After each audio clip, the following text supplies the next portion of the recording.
You feel pain like no other pain, and you know that in your life it's going to be very difficult to... Prince William had entered the palace council, expecting a difficult discussion.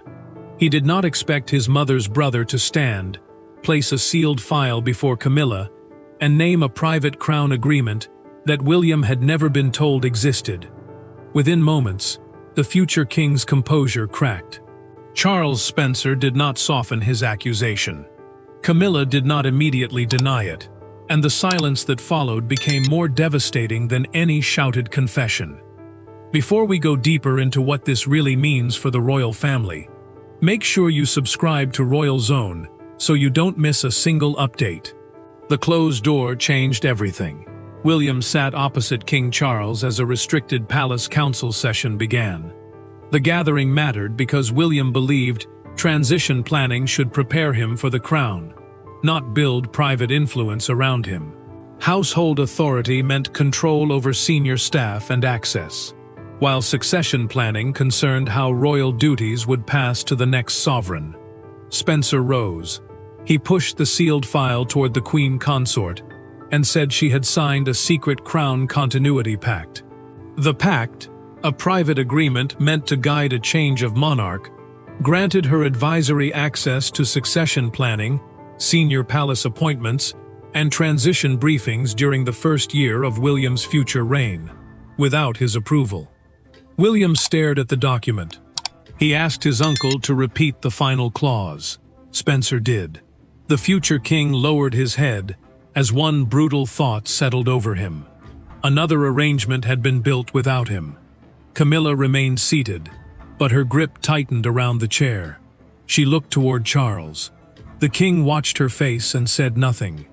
That silence sharpened Spencer's anger, because Diana's brother believed William was again discovering a family secret in public. Then Spencer placed a second paper beside the pact. He explained that the page came from an archival account attached to the agreement and carried 3 sets of initials. Charles saw one set and changed instantly. The monarch's jaw tightened. William noticed. Camilla noticed too. Nobody explained why. William pushed his chair back. He reminded them he had asked whether anything concerning his succession was being hidden from him. The prince looked at his father, then at Camilla.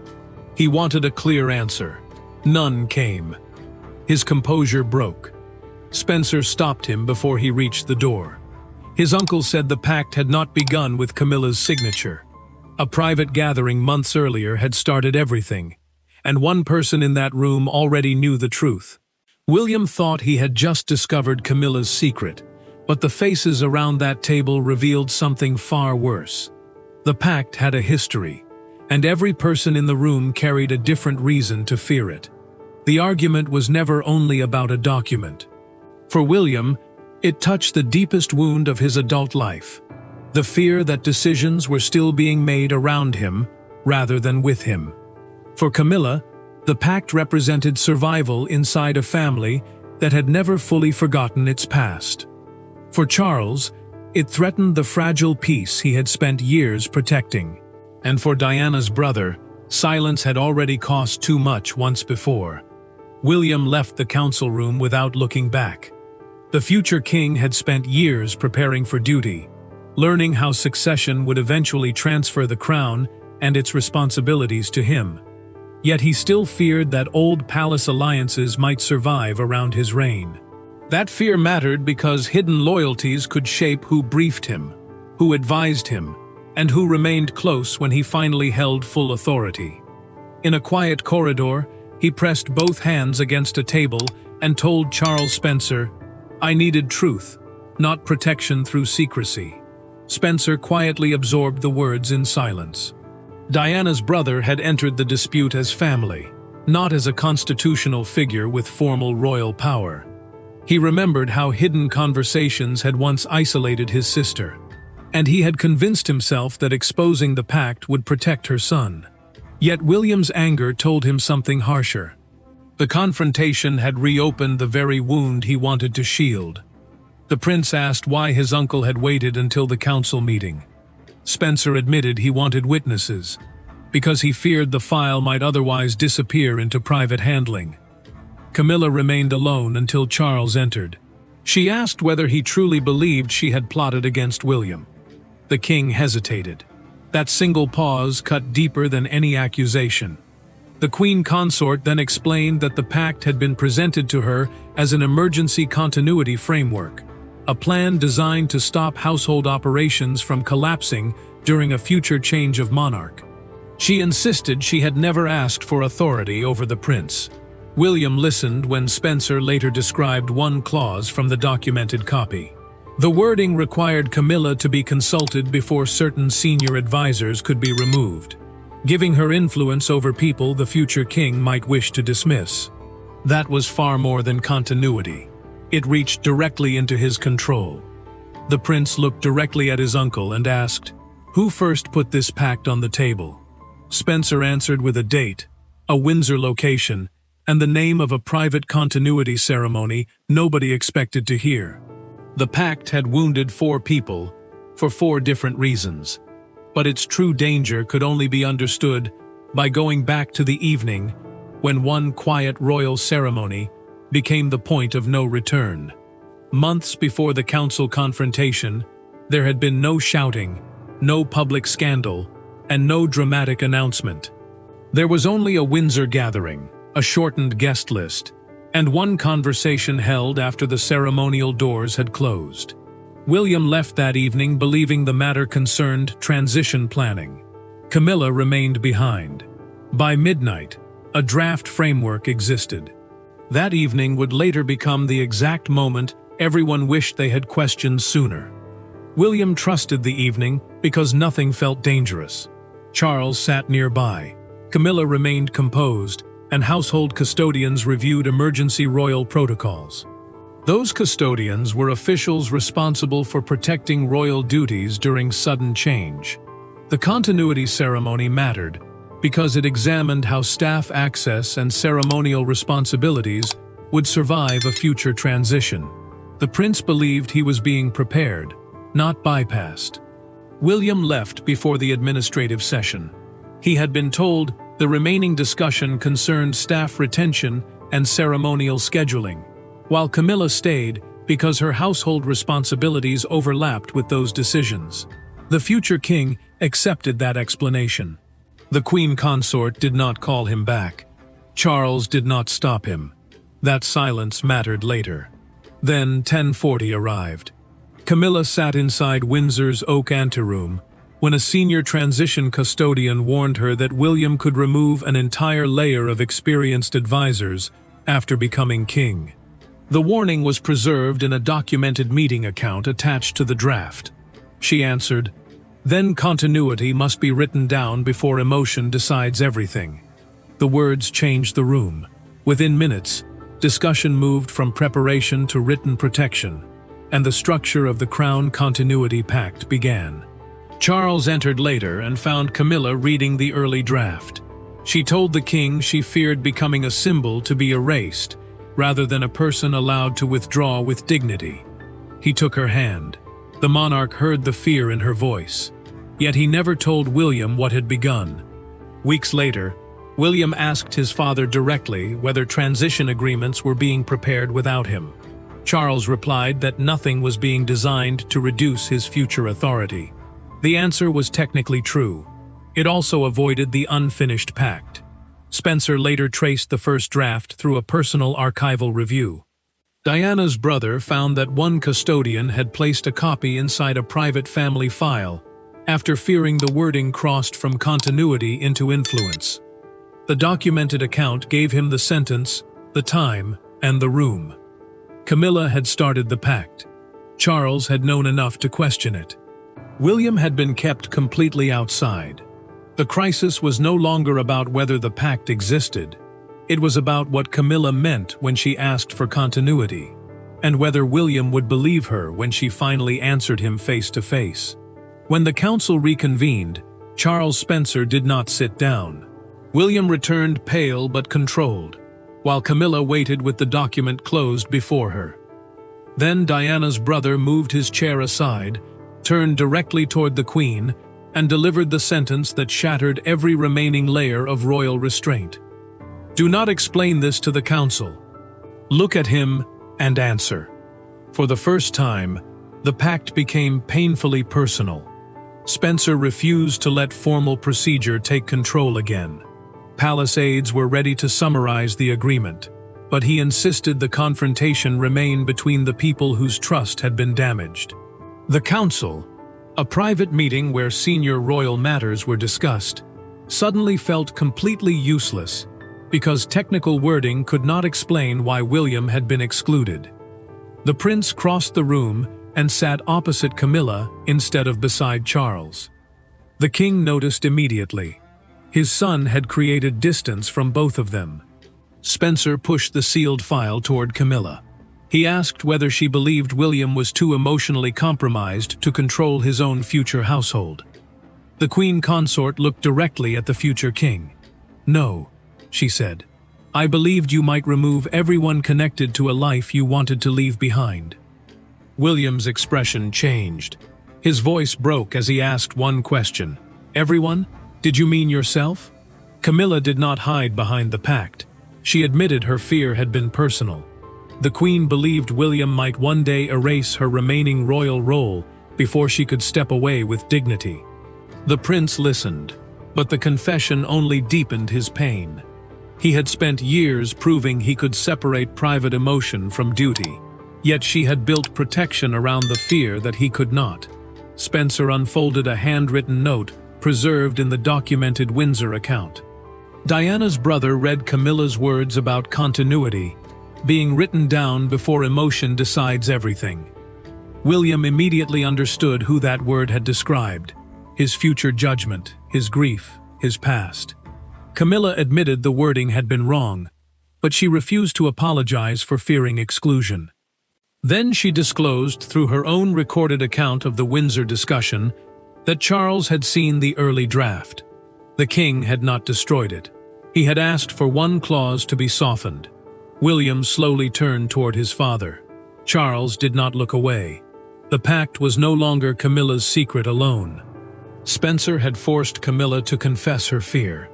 But one glance from William made it clear the deepest reckoning was moving toward the man who had possessed the power to end the pact before it ever reached a signature.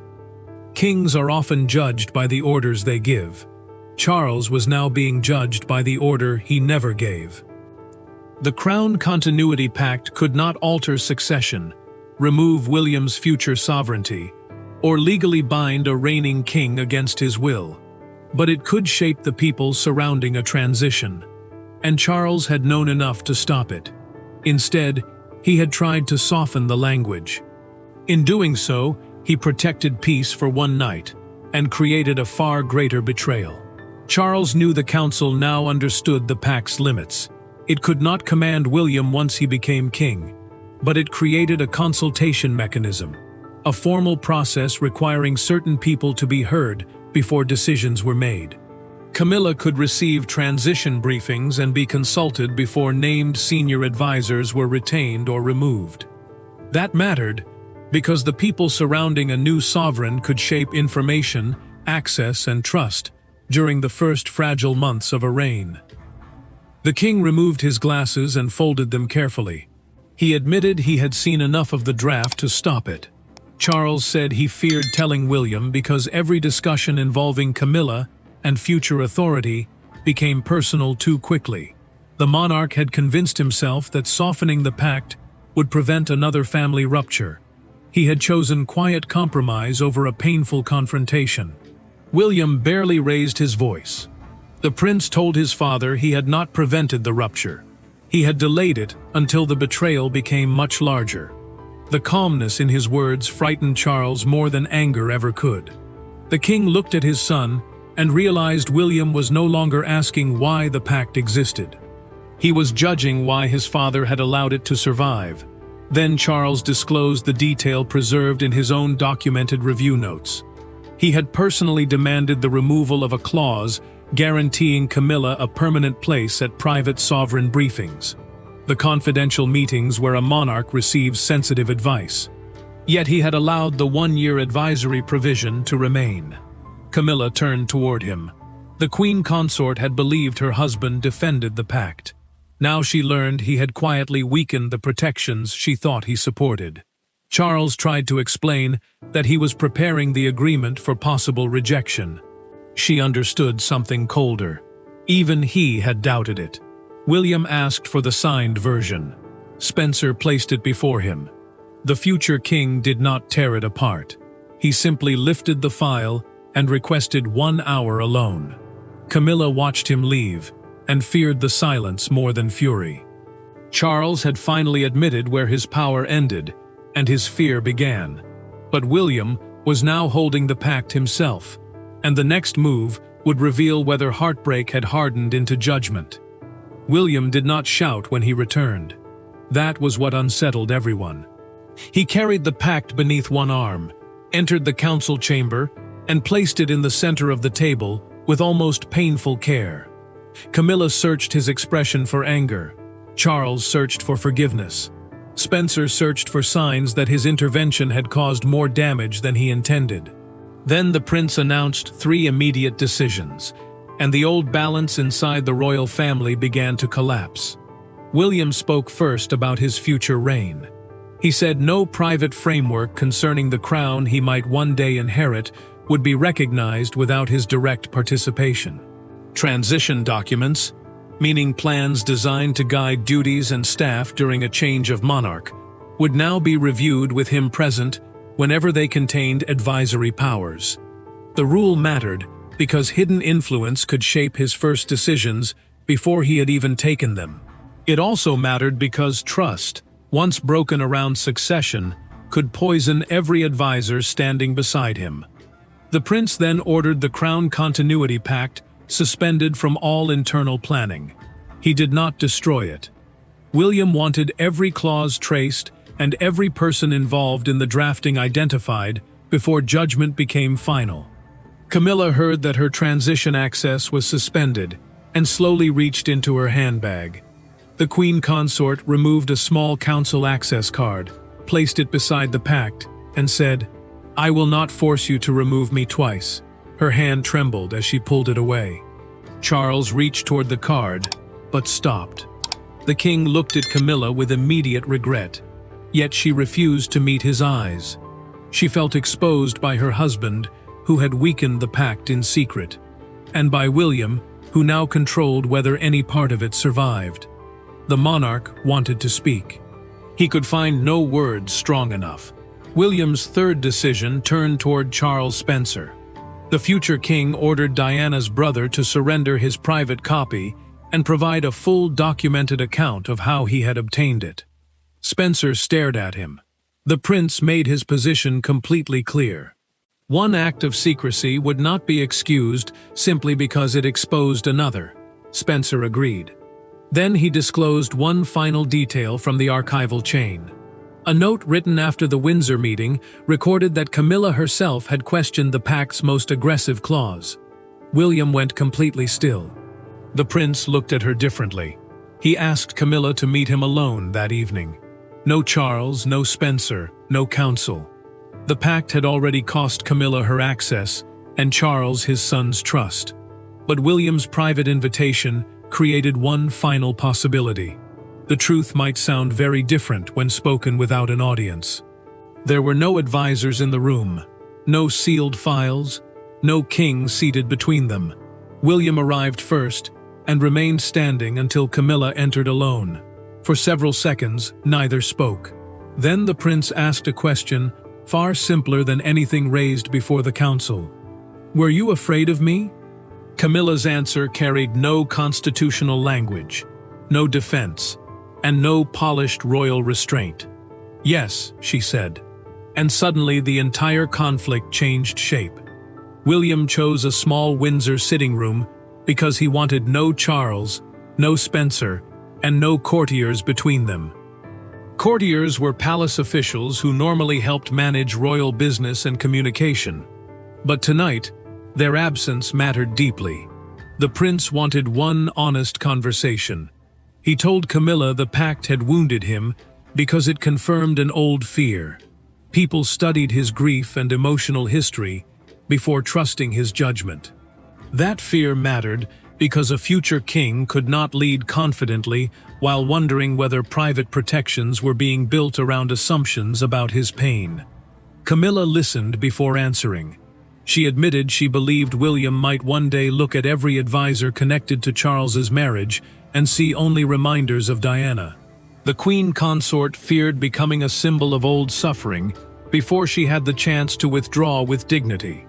She had not feared losing a throne. She had feared being erased from the final chapter of a life she had spent years trying to stabilize. William's eyes filled. He told her the secrecy had created the very reaction she feared. His mother had lived through conversations held beyond her reach, and the prince said he could not begin his own reign through the same pattern. Camilla lowered her voice. For the first time, she understood why the pact had struck him as more than political interference. Then Camilla disclosed through the private handwritten objection she had sent after signing that she had challenged the clause covering senior advisor retention. The queen admitted she never showed William the note because she feared any approach would be seen as manipulation. William confirmed that Charles Spencer's archival note supported her account. The documented record did not excuse the secret agreement, but it changed one crucial truth. The prince no longer believed Camilla had deliberately planned to control his crown. William offered one path forward. She would renounce every secret advisory guarantee before the full council. In return, he would state publicly that she had attempted to amend the pact before exposure. Camilla accepted without bargaining.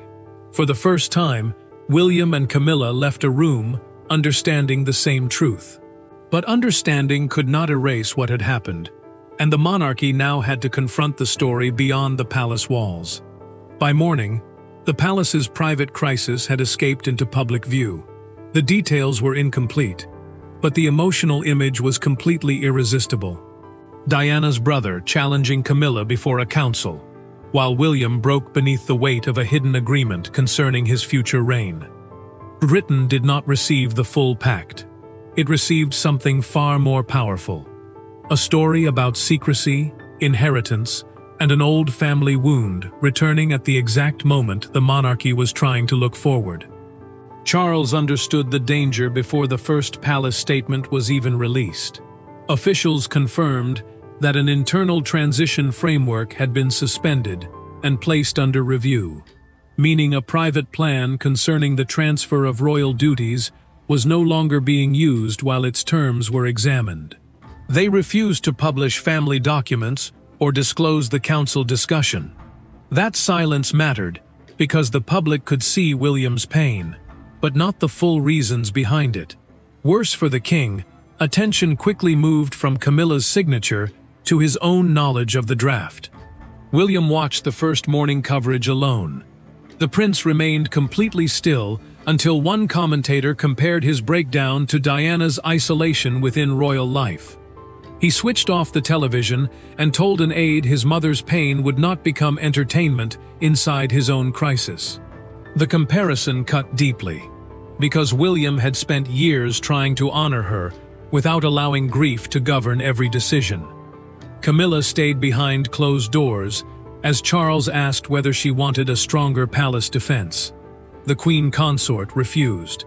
She told the king that William deserved to have the truth heard before she received any protection. Charles looked at her differently. For once, she was choosing exposure over silence. Outside Buckingham Palace, umbrellas crowded the barriers as one newspaper rose above the gathering. Its front page declared, "William's Tears. Diana's brother names secret crown pact." A broadcaster then described Spencer's sealed file as the document that forced an old royal wound into a new reign. The phrase spread quickly. Spencer heard it repeated and understood his confrontation had become far larger than the pact itself. Then the palace announced a full council statement. Camilla would personally address the agreement. William would confirm his decision. Charles would accept responsibility for withholding knowledge of the draft. Spencer watched the final council assemble. Diana's brother noticed Camilla carried no papers. She had chosen to speak without a prepared defense. William already knew the verdict. The world had turned a private wound into a national symbol. But inside the palace, one final council meeting would decide whether secrecy ended in permanent division or in a painful act of accountability. The final council meeting began with no accusation. Camilla stood before William, Charles, and Diana's brother and placed her council access card on the table for a second time. Then she did what fear had prevented her from doing months earlier. She spoke plainly. She renounced every private advisory guarantee contained in the Crown Continuity Pact, admitted that secrecy had made her fear look like ambition, and accepted that William's future reign could not begin beneath an agreement he had never approved. Camilla did not ask for sympathy. The Queen Consort formally gave up the pact, and the Council permanently removed it from all transition planning. Transition planning meant the private preparations used to guide royal duties, staff, and access during a future change of monarch. No advisory guarantee survived. No protected consultation remained. No influence over staff retention continued. That mattered because William could no longer inherit a future shaped by agreements made before he ever entered the room. William then announced a new principle. The prince said any framework affecting a future sovereign must include that person directly, provide written reasons, and never hide family decisions behind ceremonial language. His rule was simple, because the wound had been complicated enough. Trust could not survive if truth arrived only after discovery. Charles lowered his head.